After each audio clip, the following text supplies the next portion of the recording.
Hi everyone, welcome back to my channel. మీరు కానీ నా ఛానల్ని ఫస్ట్ టైం చూస్తున్నట్టయితే పక్కనే ఉన్న సబ్స్క్రైబ్ బటన్ని నొక్కండి, సో దట్ నా వీడియో నోటిఫికేషన్స్ అన్నీ మీ ఫోన్లోకి వచ్చేస్తాయి. ఇప్పుడు వరకు ఛానల్లో breakfast recipes, lunch recipes, dinner ఇవే చూపించాను కదా. ఇప్పుడు స్నాక్ రెసిపీస్ కూడా చూపిస్తున్నాను, బేబీస్కి స్నాక్స్ ఎలా పెట్టాలి అనేసి. ఇప్పుడు sweet potato healthy snack recipe చూపిస్తాను. స్వీట్ పొటాటోలో విటమిన్ ఏ ఉండడం వల్ల ఓవరాల్ ఇమ్యూన్ సిస్టమ్కి బాగా హెల్ప్ అవుతుంది. అలానే ఐ విజన్ కూడా బాగుంటుంది. దీంట్లో high amount of vitamin C, iron, magnesium, potassium ఉండడం వల్ల బేబీస్కి ఇవ్వడం చాలా మంచిది. ఇంట్లో ఫైబర్ క్వాంటిటీ కూడా ఎక్కువ ఉండడం వల్ల గట్ హెల్త్కి కూడా చాలా మంచిది. ఇలా మనం కూడా తినచ్చు, బేబీస్కే కాదు. స్వీట్ పొటాటో డైరెక్ట్గా ఇష్టం లేకపోతే ఇలా మనం చేసుకొని తినచ్చు. స్వీట్ పొటాటోస్ బేబీకి వెయిట్ గెయిన్కి కూడా హెల్ప్ అవుతాయి.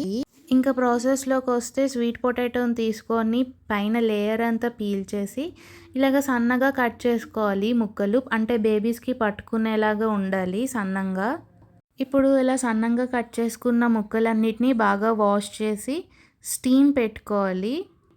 ఇక్కడ నేనైతే ఈ స్టీమర్ ఆ బాక్స్లో వేసి పీసెస్ అన్నీ వేసి ఒక కళాయిలో వాటర్ వేసి దాంట్లో పెట్టేశాను. అండ్ అది క్లోజ్ చేయడానికి లిడ్ కూడా పెట్టాను అనమాట. ఇది స్టీమ్ అవడానికి కొంచెం టైం ఎక్కువే పడుతుంది, ఒక 20-25 మినిట్స్. తర్వాత ఓపెన్ చేసుకొని చూడాలి. నైఫ్తో చిన్నది గుచ్చి చూస్తే సాఫ్ట్గా దిగిందో లేదో తెలిసిపోతుంది మనకి.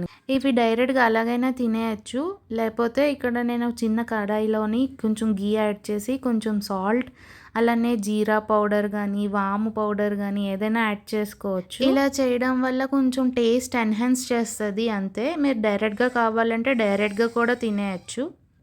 ఇప్పుడు వేసుకున్న స్పైసెస్ అన్నీ లైట్గా ఫ్రై అయ్యాక స్టీమ్ పెట్టుకున్న పీసెస్ ఉన్నాయి కదా స్వీట్ పొటాటో, అవి వేసుకొని లైట్గా సాట్ చేసుకోవాలి. డీప్ ఫ్రై అయితే క్రిస్పీగా వచ్చేసి వాళ్ళకి తినడానికి కష్టంగా ఉంటుంది.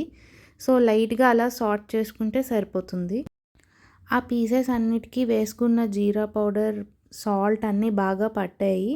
ఇంకా మనం ప్లేట్లోకి తీసేసుకోవచ్చు. ఇలా చేసుకుంటే ఎంత టేస్టీగా ఉంటుందంటే ఈవెన్ మనకు కూడా తినేయాలనిపిస్తుంది. ఫ్రెంచ్ ఫ్రైస్కి ఆల్టర్నేటివ్ హెల్తీగా ఇలా తినచ్చు. ఇలా చేసి మా కుహుకి ఇచ్చాను. ఫస్ట్ రియాక్షన్ అయితే చూడండి. ఫస్ట్ తినాలా వద్దా అని ఆలోచించుకొని మెల్లిగా తింటుంది. ఇలా వాళ్ళకి ఆకలితో ఉన్నప్పుడు ఇస్తేనే ఇలా తింటారు, లేకపోతే కిందంతా పడేసి చెత్త చెత్త చేసేస్తారు. అది క్లీనింగ్కే ఎక్కువ టైం పట్టేస్తుంది. ఇలా ఆకలితో ఉన్నప్పుడు ఇస్తే కొంతైనా నోట్లోకి వెళ్తుంది. ఇలా డిఫరెంట్గా ట్రై చేసి వాళ్ళకి అన్ని ఫ్లేవర్స్ తెలిసేలా చేయాలి. అప్పుడే వాళ్ళకి ఫుడ్ మీద ఇంట్రెస్ట్ అనేది వస్తుంది. ఎప్పుడు రొటీన్గా పప్పన్నం ఇవే కాకుండా ఇలా మనం ఎప్పుడైనా బయటకు వెళ్ళినప్పుడు 2-3 అవర్స్కి ఇలా చేసుకొని బాక్స్లో పెట్టుకొని తీసుకొని వెళ్ళొచ్చు. ఇంకేదైనా రైస్ ఐటమ్ అయితే మనకు తినిపించడానికి కష్టంగా కూడా ఉంటుంది. ఇదైతే స్నాక్ ఐటమే కాబట్టి ఈజీగా తినిపించేయచ్చు. ఇలా అయితే ఈజీగా ఉంటుంది, అలానే వాళ్ళకి కడుపు కూడా బాగా ఫిల్ అయినట్టు ఉంటుంది. ఇంకా చాలా మంచి వీడియోస్ అనేవి వస్తాయి. టైం సెట్ అవ్వక ఎడిటింగ్కి, వాయిస్ ఓవర్కి అవ్వక వీడియోస్ అనేవి లేట్ అయిపోతున్నాయి.